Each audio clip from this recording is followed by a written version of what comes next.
Let us pray. As Canadians and as Albertans, we give thanks for the precious gifts of freedom and peace which we enjoy.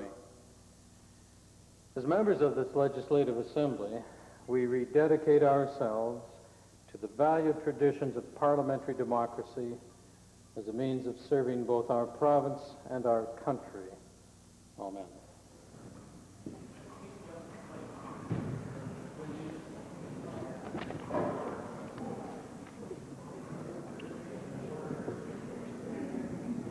Introduction of visitors, presenting petitions, reading and receiving petitions. Petition to the Assembly on April 10th now be read and received. We, the undersigned, are concerned about the government's commitment to English as a second language programs. In light of the fact that immigrants rely on quality language training to enable them to more readily integrate into life in Alberta and make a contribution to our society, we petition the Legislative Assembly to urge the government to make a long-range commitment to accountable and effective adult ESL programs. Presenting reports by standing and special committees. Notices of motions. Introduction of bills.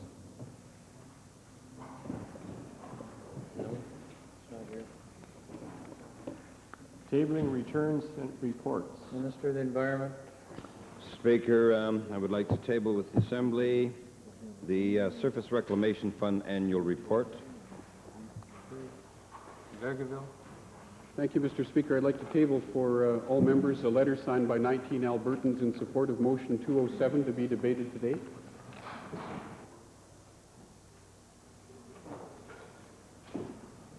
Introduction of special guests. Member for Edmonton Mill Woods, followed by Edmonton Centre, followed by the Minister of Labour. Mr. Speaker, I'm pleased to introduce to you and the members of the Assembly this afternoon a dynamic group of young students from Sackau Elementary School in the constituency of Edmonton Mill Woods. They're in the public gallery with their teachers Al Zalant and Lil Berglund. I'd ask them to stand now and receive our very warm welcome.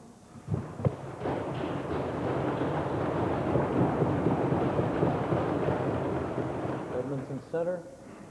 Thank you, Mr. Speaker. Also in the public gallery from St. Joseph's High School in Edmonton Centre are 17 English as a second language students from grade 10 at St. Joe's. They represent students who've come from 9 different countries who've been in Canada less than 6 months. So I'm very pleased that they're here to share a question period with us today. I'd ask that they please rise and receive the welcome from the members of the Assembly.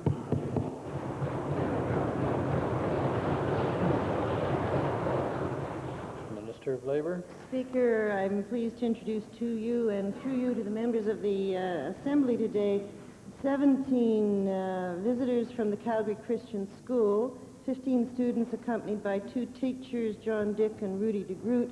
All of us, I know, are rooting greatly for the Calgary Flames this afternoon.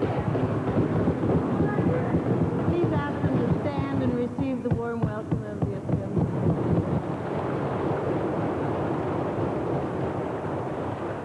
Red Deer North, followed by Wainwright. Mr. Speaker, I'm pleased to introduce you today our keen, enthusiastic group of young people from Red Deer, and they're accompanied by the adults Blaine Olson, Janet Lundquist, and George Twydale. They're sponsored by the John Howard Society, and coming from Red Deer, they are split on the issue of the game tonight, but I'd ask that they arise and receive the warm welcome of the Assembly.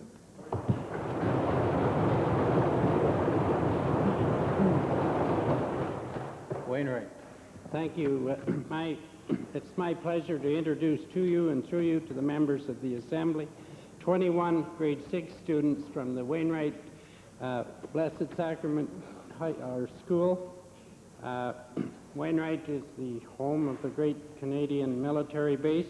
They are accompanied by Peter Inns and Len Kachuk, teachers. I ask them to stand and receive the warm welcome of this Assembly.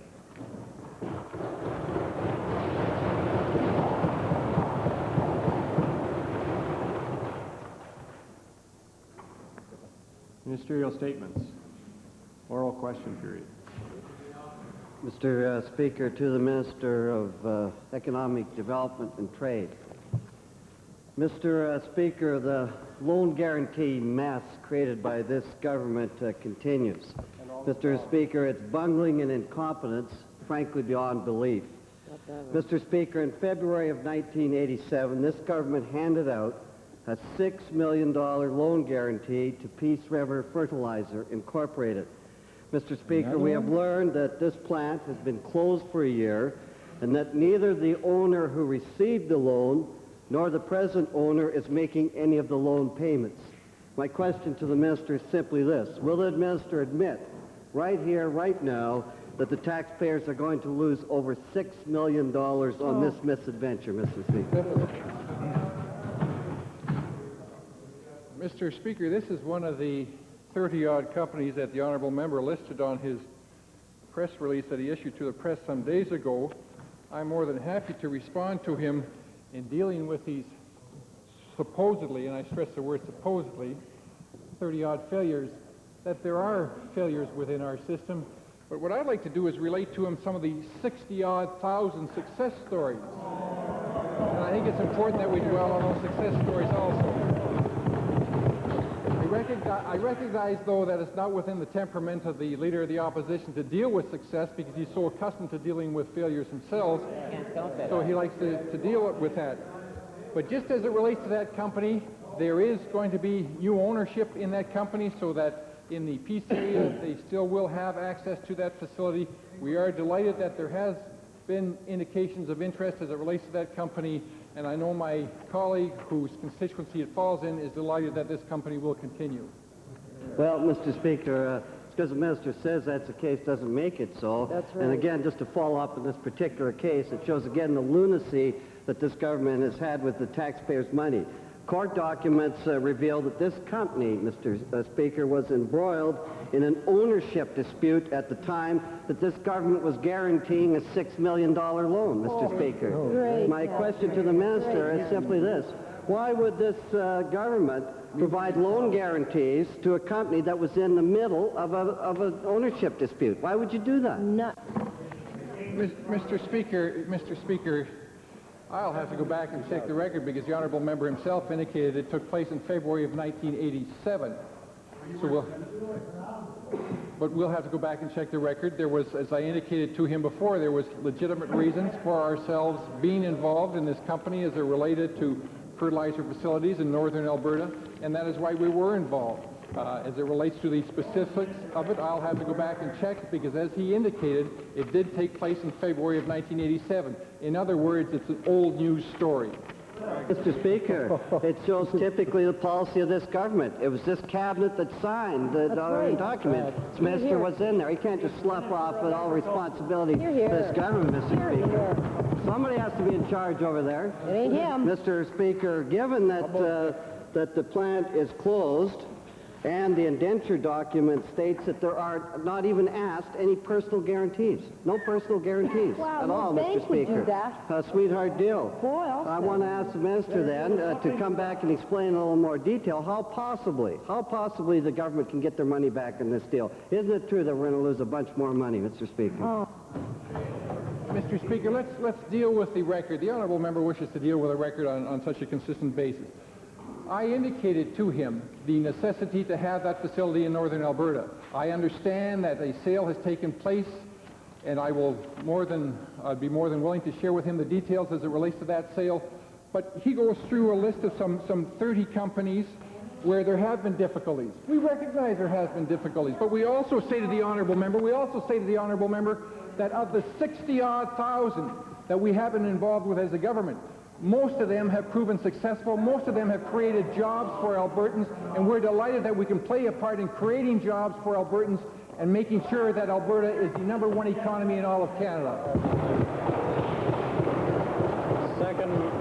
Second main question, Leader of the Hand it out, no personal guarantees. Come and see us. We've got a deal for you, Mr. Speaker. We got a deal for, I can imagine they can get some more companies than that. My question is to the Premier, Mr. Speaker. I want to come back to where some people aren't getting money from the government, Mr. Speaker. Over the past week, the Premier and ministers of this government have tried to really downplay the insult they've paid to the seniors of this province through budget cutbacks and grants and extended health benefits. Statements like paying their share, and $100 doesn't seem like very much in the total income of seniors, highlight, frankly, just how insensitive and out of touch this government is to the reality facing many of Alberta's seniors, many of whom are below the poverty level. Right on. My question is to the Premier, considering that the average income for seniors in Alberta is some $19,000, how does this government justify these cuts to our senior citizens? Well, first of all, Mr. Speaker, the honourable member is wrong again, and he's consistently wrong when he talks about cuts to seniors. It is true that various ministers have dealt with programs, some of which were started many, many years ago when they were needed, and in the course of an evaluation, you say to yourself, do we need those dollars to help seniors somewhere else? And therefore, an adjustment is made. Or you go through a sharing program with seniors. But when the honourable member says cuts, he does not know what he's talking about. That's right. And he consistently seems to be wrong in the House. The budget speech is very clear.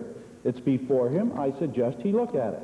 Once again, point out to him, when it says plus, those are increases. When it says minus, those are cuts. You just have to work your way through it. That's right. Boy, that's coming from a guy that goes to the constitutional conferences and lets Van der Zam give him the answers, Mr. Speaker. Mr. Speaker, the reality is that there is a cuts in benefits to senior citizens. They're well aware of it all over this province. Don't hand us that. And they don't like They don't like it, Mr. Speaker. But let's look at the dental care, Mr. Speaker. The Minister of Health and the Premier have attempted to make it look acceptable that seniors now have to pay 20% of dental care. But, Mr. Speaker, he wants to get the facts straight. Let's look at it. The Alberta Dental Association tells us that Alberta Health has not subsidized the full dental care costs for some time now. In fact, in 1990, picked up only 55%. Mr. Speaker, with the minister's 20% cut, this will mean seniors will only have 44% of their dental costs covered. My question to the Premier is this. How does the Premier feel about forcing seniors into the position of having only 44% of their dental costs covered? Does he think that is acceptable?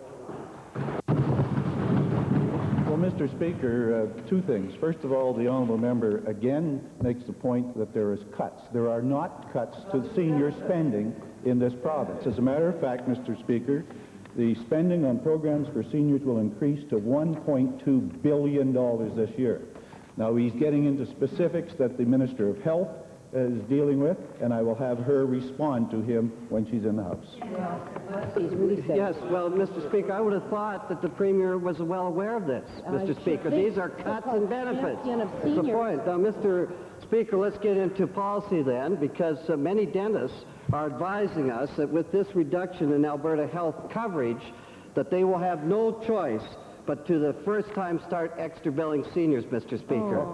My question is, given that all Albertans remembered that this government attempted to introduce extra billing for medical services once before, will the Premier tell us how he feels about the possibility of seniors being extra billed for dental services? Is this what his government really wants?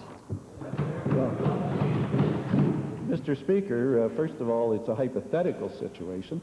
Secondly, this member has consistently, and I don't know why he does it so often, expressed facts that he believes are facts of the House that are incorrect. Now, why would you take what he says and then try and say that's what's going to happen? I mean, you're wrong so often. How could we possibly do that? I mean, maybe it's that kind of thing that is the reason why the NDP are over $500,000 in debt, for God's sake, right? Yeah. Edmonton Glengarry. Edmonton Glengarry. Order, please. Edmonton Glengarry. Mr. Speaker,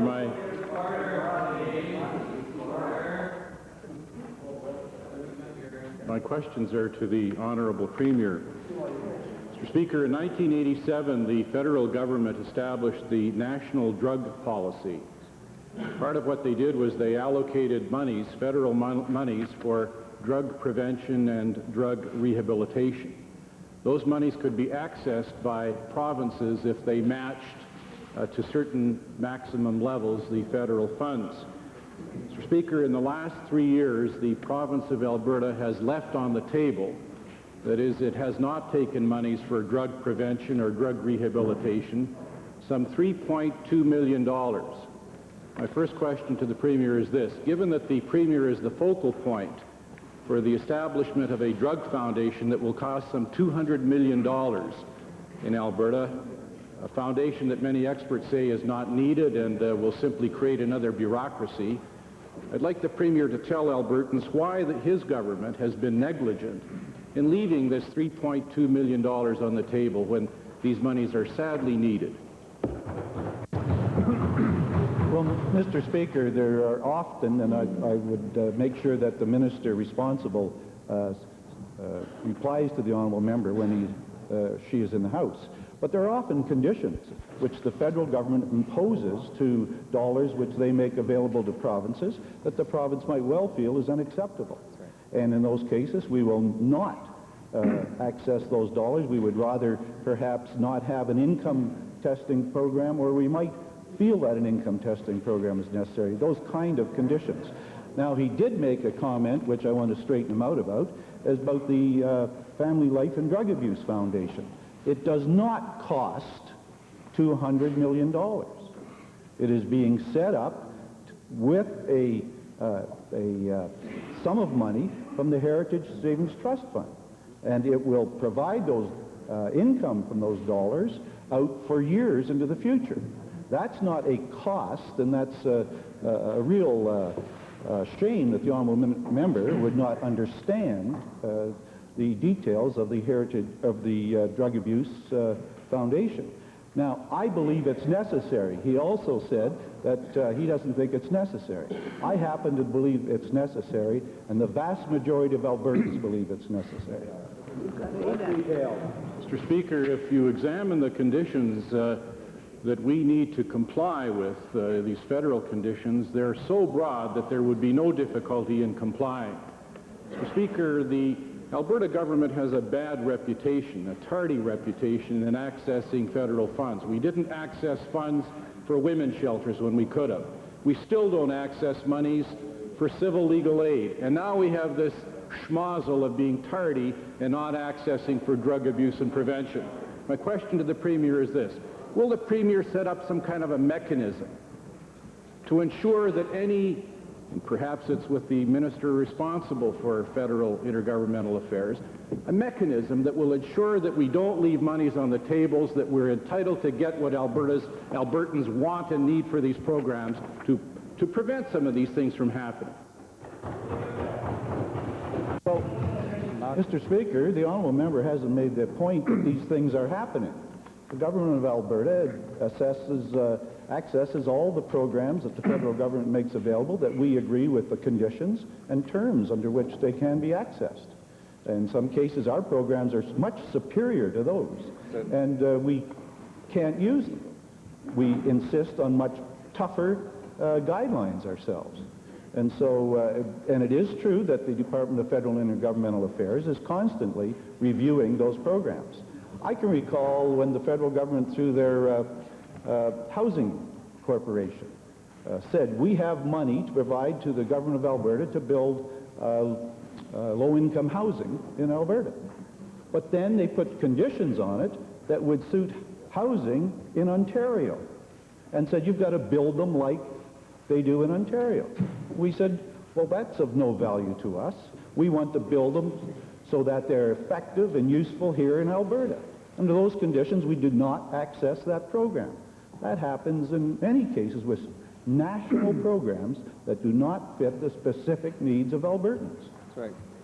Mr. Speaker, I'm surprised that the Honourable Premier would say that I haven't proven need or that something isn't happening. The Causey report calls for action for substance abuse. The Northern Development Council calls for action for substance abuse. We're sending Albertans outside of the province for acute care. If that isn't a basis for need, I don't know what is. Mr. Premier, if the seal beside you would stay quiet for just a moment. Mr. Premier, my question is this: will you assure Albertans that from this day on, no monies will be left on the table, that we'll access all monies in this national drug policy, and that Albertans will be getting the prevention and rehabilitation that they need. Will you? Mr. Speaker, ask a question. we'll have to review answers, but it now appears that in the same three questions, the honourable member has made the argument against a foundation and work on substance abuse, and then in his third question is now trying to make the argument for a drug abuse program. Now, he's going to have to pick his side and try and understand what's happening in this province. But I will tell him this. We will make sure that we access all the programs that we feel fit the needs of Albertans, but we won't have them dictated to us by some centralized line of thinking, as the Honourable Liberal leader's view is, that somehow you have Ottawa whip the provinces into shape. Well, that is rejected by this government and rejected by the people of Alberta, and it's the kind of centralization he believes in, and the people of Alberta do not, and this government does not.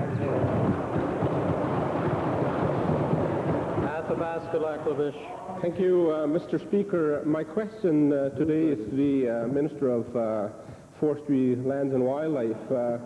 Although we have the best forest ministry in North America, you can't listen to the Minister of Rottenwoods over here. There seem to be, Mr. Speaker, there seem to be some concern that our forestry division is inadequately staffed in Alberta. Yes. Mr. Speaker, Lacklebus Forestry Division alone has 40 positions, 4 ranger districts, 16-person initial attack crew, 2 water bombers with 8 staff, and we just recently recruited a forest officer and a new forester for that area. My question to the minister is, will the minister assure the Assembly that we are adequately staffed to deal with the expanding forest industries in the north and also protect our forest and environment? Mr. Speaker, the answer is an absolute yes. Good.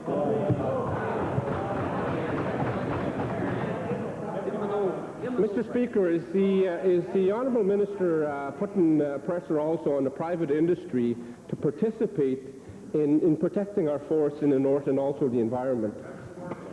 Mr. Speaker, that's an important question, because I think the taxpayers shouldn't have to pick up all of the costs that they have historically picked up. And we put more pressure on the companies to pay more of the cost. For example, as of March 1st, the new reforestation standards, the free-to-grow standards, were put into place, which means that the companies have a lot of pressure put on. They're not overly happy with it, but it will guarantee good, sound forests in the future for our children.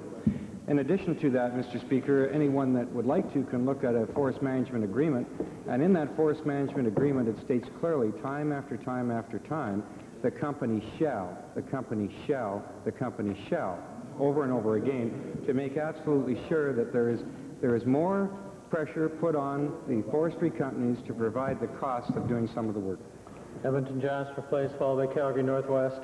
We now return to our regular programming. The appointment to the Cabinet is quite clearly a public trust, and it carries a vast amount of authority, but it also carries a vast amount of responsibility. When the minister responsible for us is told by the Alberta Forest Service that he's in breach of that trust, in violation of the legislative mandate, and in clear danger of large-scale environmental damage, it's time for responsibility.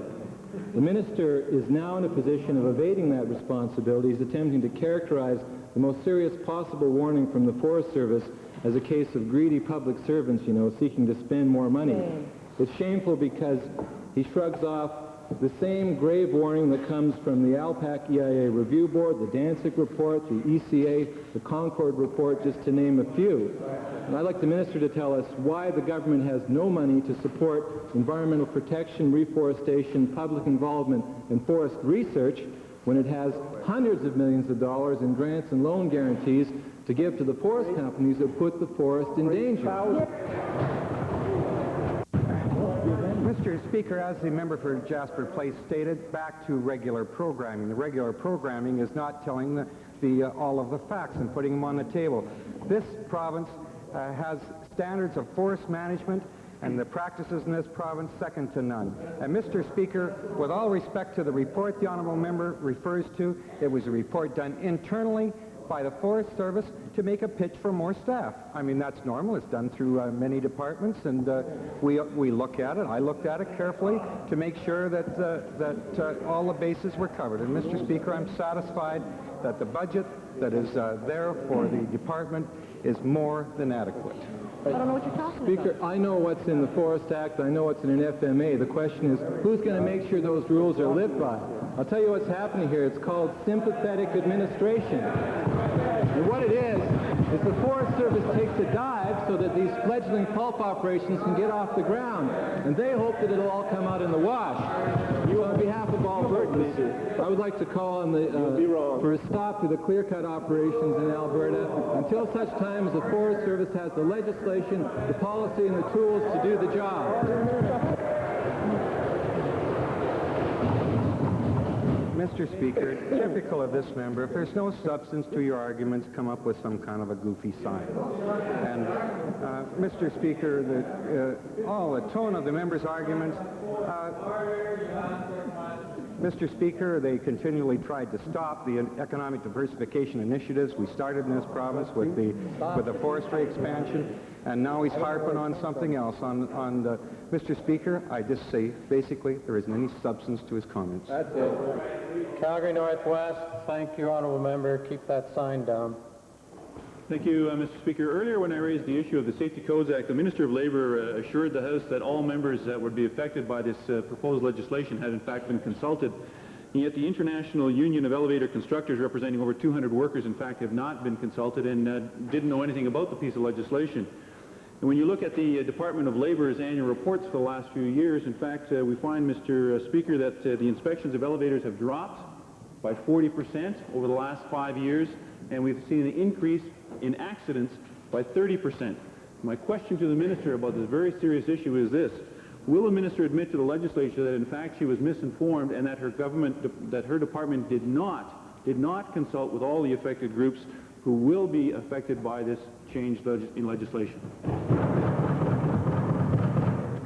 Mr. Speaker, let me say again that we have a stakeholder group on an implementation committee of over 50 people representing all sectors of the industry that are affected. I will not say that we have discussed at that level with the implementation committee with every Albertan who might be impacted. There are thousands and thousands and thousands and thousands of them.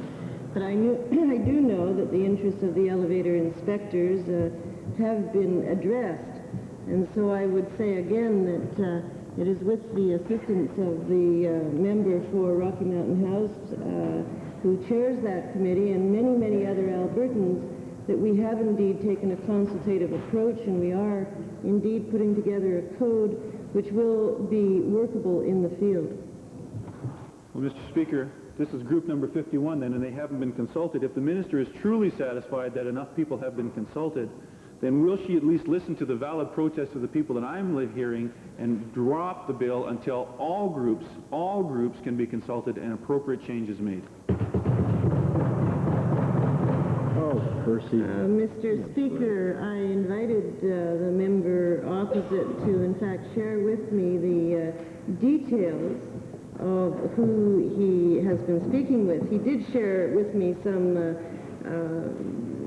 broad description of some of the people he's discussed it with, but I have not, even following my invitation to him, had any further details. I'm sure, let me again say that it would be perhaps useful if he were to spend some time in discussing the issues as I have invited him to do so before. Radio North.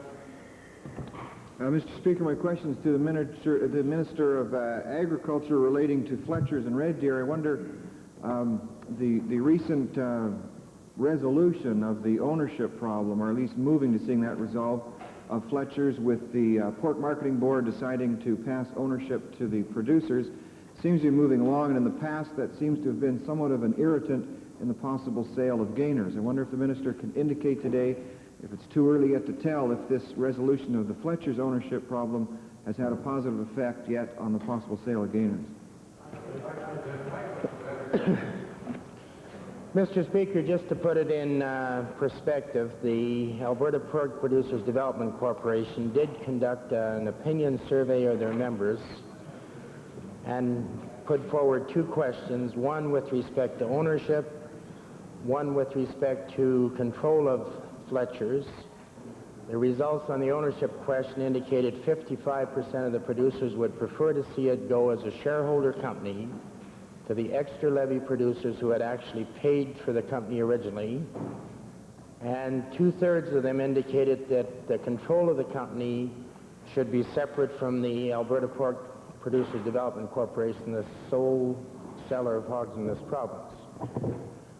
That matter was discussed at their delegate meeting. Certain other resolutions were passed, but I think it's still too early to tell which direction the Pork Producers Development Corporation will be going, and until we know for certain which direction they're going, I don't think it's having any impact on our ability to sell Gaynors yet. Fletcher's has been experiencing some difficulty at the border regarding inspections on the state side, and I wonder if the minister has any indication yet if our intervention on behalf of Fletcher's is having any impact there in terms of resolving that problem. It is true that Fletcher's and other meat packers, both in pork and in beef, have been experiencing difficulty with the re-inspection system along the U.S. border. We're still pressuring to have the United States honor the open border agreement that was struck between the Minister of Agriculture for Canada and the Secretary of Agriculture for the USA. I think it would be fair to say that while the problem has not been totally resolved yet, my latest report would indicate that the problem is diminishing somewhat. Edmonton Calder. Thank you, Mr. Speaker. Mr. Speaker, in November last year, the Minister of Family and Social Services announced new reforms to the foster care system, and a new initiative would be that the creation of 4 classifications of foster homes would come to be, one being therapeutic foster homes, which would care for severely disturbed children. The department recently contracted out for a number of therapeutic foster homes before the department had developed any standards for the training of such foster parents or for any accountability to the department or monitoring by the department.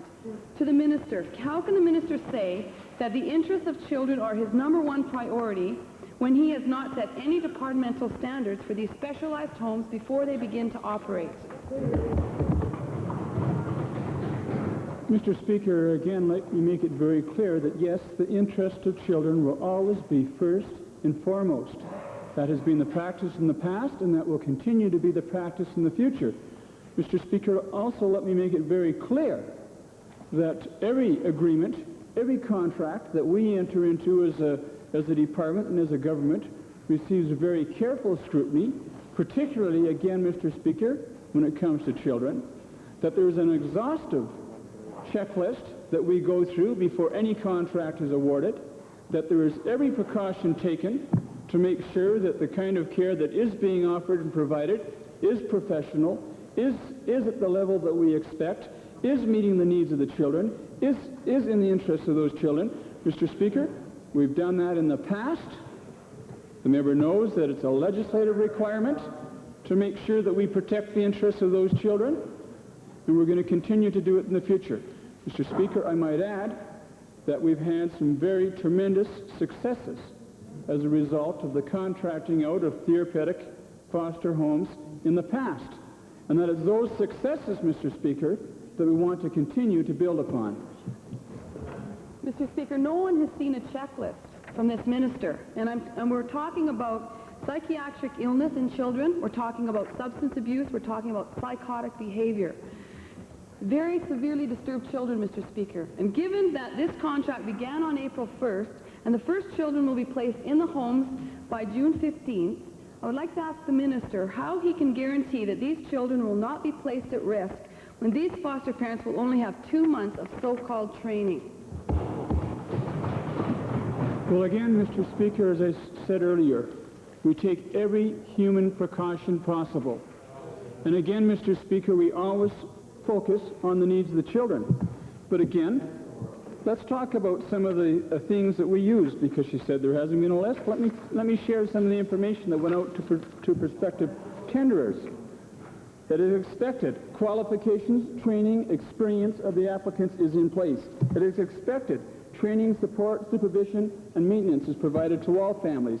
It is expected that hours of pre-service training required are there prior to placement. It is expected that groups and requirements of foster parents attend support group training meetings.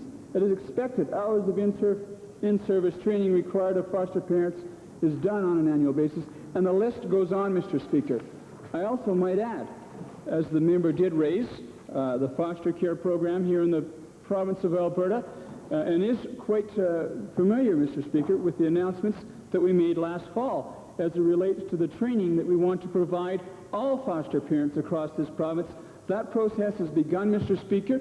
I might add that it's being done hand in hand with the Alberta Foster Parents Association.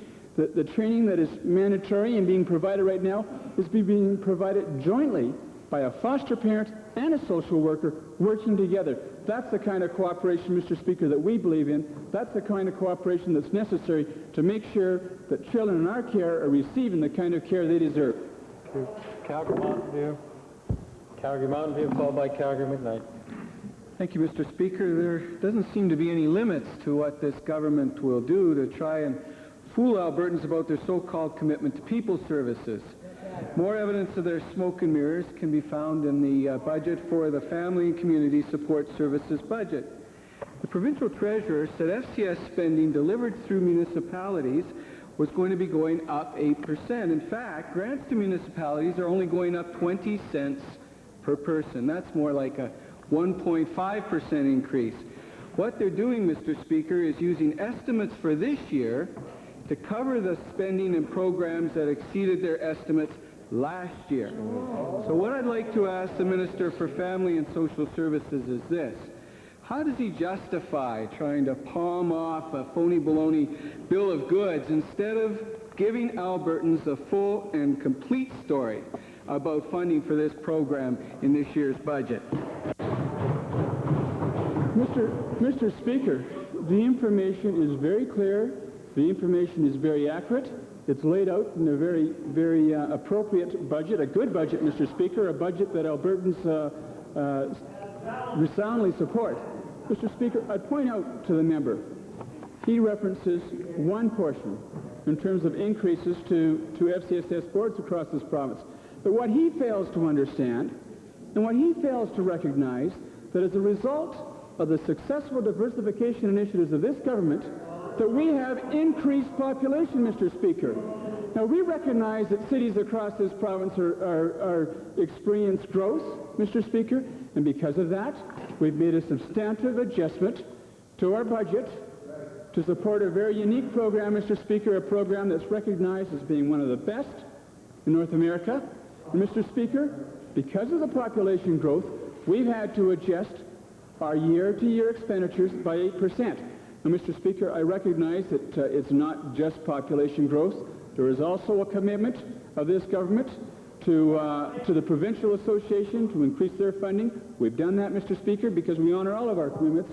We also recognize, Mr. Speaker, that last year some of the programs were new. They weren't on for the full year, and we had to annualize that for this year, Mr. Speaker.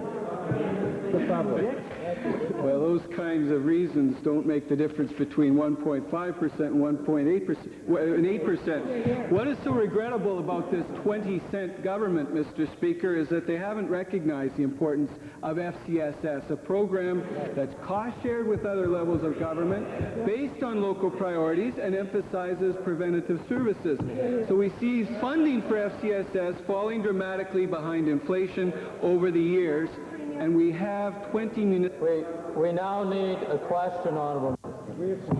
We have 20 municipalities, Mr. Speaker, in this province wanting to get in, and the minister is not allowing them. So I'd like to ask the minister, Mr. Speaker, will he now admit that this government has no real commitment to people's services and local priorities. Thank you. That's it. That's long enough. That's far long. You're cut off.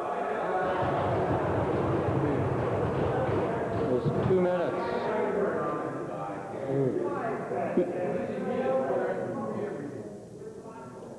Mr. Speaker, I know that the member asked a lot of questions, and I know it's not multiple choice, but allow me for the member opposite just to review our commitment to the Family and Community Support Services program across this province. Let me remind the member that in 1982-83, our funding commitment was some $11 million, just over. Today, it's almost 300% higher, representing some $35 million. But Mr. Speaker, we recognize the merits and successes of this program, and we recognize that it's a program that has not only been appropriate for the 80s and the 90s, but it's going to be, or the 70s and the 80s, but it'll be appropriate for the 90s. And what we're doing, Mr. Speaker, is positioning ourselves through again, a cooperative review, a cooperative assessment, a cooperative task force with representation of the cities of Edmonton and Calgary and Medicine Hat, representation from the Provincial Association of FCSS, chaired by the member here in the Legislative Assembly, the member for Highwood. Mr. Speaker, we're working cooperatively with communities and community agencies to make sure that this program continues to lead the way, continues to offer the kind of support that we want to offer throughout this province. And Mr. Speaker, we're going to do that. I might add, a 2-minute version of a supplementary question is not going to invite a 2-minute response. Calgary McKnight. Thank you, Mr. Speaker. Mr. Speaker, many aspects of the new tuition policy which was announced last week are troublesome. Actually, they're terrible. The most serious being the variability that's allowed. For instance, fees for college transfer programs could be the same as fees for university undergrad programs. And yet we all know that colleges do not have the same resources as universities, nor do they have PhD level instruction. My question to the minister is, how could you allow this double standard? Students will pay the same and they won't get the same benefit. What is the rationale? Good question. Mr. Speaker, we spent some 14, 15 months asking Albertans what we should be doing with regard to a new tuition fee policy, which was announced, as honourable members know, last Tuesday. It's coincidental that the honourable member for McKnight had advocated a policy on behalf of the Liberal Party which was almost identical to the one announced by government. Mr. Speaker, the tuition fees are determined by the institutions. We have board-governed institutions which are responsible for the use of the dollars appropriated by this legislature. Mr. Speaker, I have every confidence in the institutions administering their colleges and universities in accordance with the dollars allocated. And as long as they show that responsibility, this minister is quite prepared to let them to continue. Mr. Speaker, it's exactly this uneven system that's going to hurt students because they won't be able to plan ahead. The variabilities are causing a lot of anxiety, as you saw in Calgary, with 8,000 people lining up trying to get courses that they need. Another problem is that there's no ceiling announced on various programs such as medicine and law. Does this mean that only the wealthy will be able to access these programs? Mr. Speaker, on the contrary, I'd ask the member to recall what the new tuition fee policy was. That was an increase of no more than $200 on average in the universities in terms of tuition. That's $25 a month, Mr. Speaker, for an 8-month year for the benefit of members, or $100 in the college.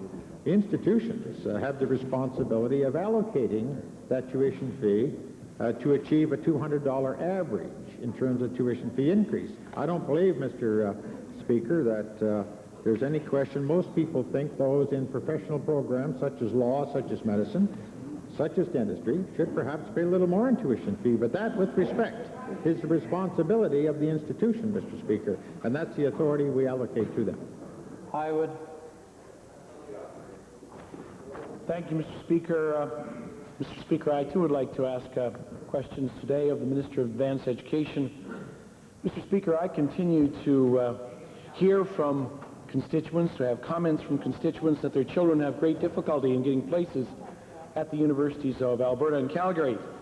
And I hear that from these people that a very high percentage of the operating funds of universities go to salaries and benefits for academic and the support staff. My question then to the Minister of Advanced Education asks, where do our universities stand in the academic salary ranges?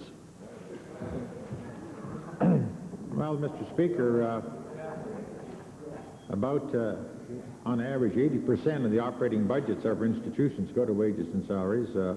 I don't believe that's a surprise to anyone. The self-governed institutions determine, of course, how they'll pay which people. My information is that the salary ranges of our professors dealing with the professoriate are within perhaps the top 10 of similar institutions across Canada. Thank you, Mr. Speaker. My supplemental question is again to the Minister of Advanced Education. Where then do our universities stand in terms of administrative and support salaries and benefits? Well, that, Mr. Speaker, is perhaps somewhat difficult to answer. I would point out that there's a pretty high degree of competition across Canada in terms of faculty. In meeting with my colleagues across the nation, that's continually on our agenda. As to the wages and salaries for support staff and others in the institution, that, of course, is determined by, I think, prevailing settlements across the province, perhaps with the K-12 system, perhaps with those covered by the Labor Relations Code. I can't be specific, but the information I have, Mr. Speaker, is that those wages and salaries are not out of line with other public institutions throughout the system. Edmonton Millwoods, followed by Westlock Sturgeon. Mr. Speaker, my questions today are to the Minister responsible for workers' compensation and occupational health and safety. Mr. Speaker, the carnage of injuries and death on workplaces in Alberta continues unabated, with some 60,000 new claims each and every year. And despite rhetoric from this minister to the contrary, there continues to be many injured workers in this province whose lives are virtually destroyed in their dealings with the Workers' Compensation Board. So I'd like to ask this minister, given the frustration that many of these injured workers have, and it manifests itself on the steps of the legislature here with protests all the time and on a regular basis to the shame of all Albertans, will this minister give some commitment today to redress these long-standing grievances and to bring some measure of justice to the workers' compensation system in this province? Mr. Speaker, since I've taken the portfolio, which is just 2 years as of, I believe, yesterday, I've communicated with some 3,000 plus Alberta workers by one means or another. There isn't one worker in this province that I have not communicated with or who was asked to be seen by myself that I haven't seen. Now, it's difficult to respond to that question because he talks about generalities. This morning I communicated with 2 injured workers and we resolved the issue. Last night I phoned 2 others. Yesterday on my trip to Innisfail I communicated with 2 other workers and we had that resolved. Now if the honourable member would put to me the names of these people, and I've met with the 6 that you and I had a discussion with, and I've asked them each to write to me their concerns in writing so I could respond to it and invite them to my office. To this date, I have not received that. It's difficult for me to respond to a question of generalities. If he could give me some specifics, the name of the people, I would invite them to my office, and certainly they shouldn't be on the steps of the legislature. They should be where we can help them. Good for you. You don't have to go far. On the steps of the legislature every day there's injured workers if you had some concern. But let me ask a supplementary question, Mr. Speaker, to this minister. Given that he's shirking his responsibility to protect the health and safety of the workers of this province by reducing the health and safety staff in his department by 5%, below what it already was, and it was inadequate at that, can the minister tell us how many injured workers have to bring their protests here to the steps of the legislature before he gets serious about enforcing the health and safety regulations in Alberta? Mr. Speaker, if there's anyone shirking their responsibilities, I would say it's a member across the way. Right on. Because I've said now for 2 years to bring the concerns to me, and let me give you some facts and figures. inquiries to my office for the year of 1990. I've had from the Liberal Party 4 written requests, from the NDP 19 written requests. How many? From the Liberal Party 3 phone calls, and from the NDP 7 phone calls. Now, Mr. Speaker, if the honourable member wants to help the injured, he would come to my office and invite those people with him, and we wouldn't have to have the kind of dialogue we have here. If he'd give me some names, some specifics, if he wants to raise them with me, I'll look over their files, I'll invite them in, and we'll do what we can. There's a number of injured workers that have one more appeal left available to them and have not taken it. Maybe that's the ones he's talking about. But if there's some people out there that will not go to the Appeals Commission, which is available to them, I can't force them there. So, Mr. Speaker, I'm willing to help, but I would hope the member across the way would want to help too.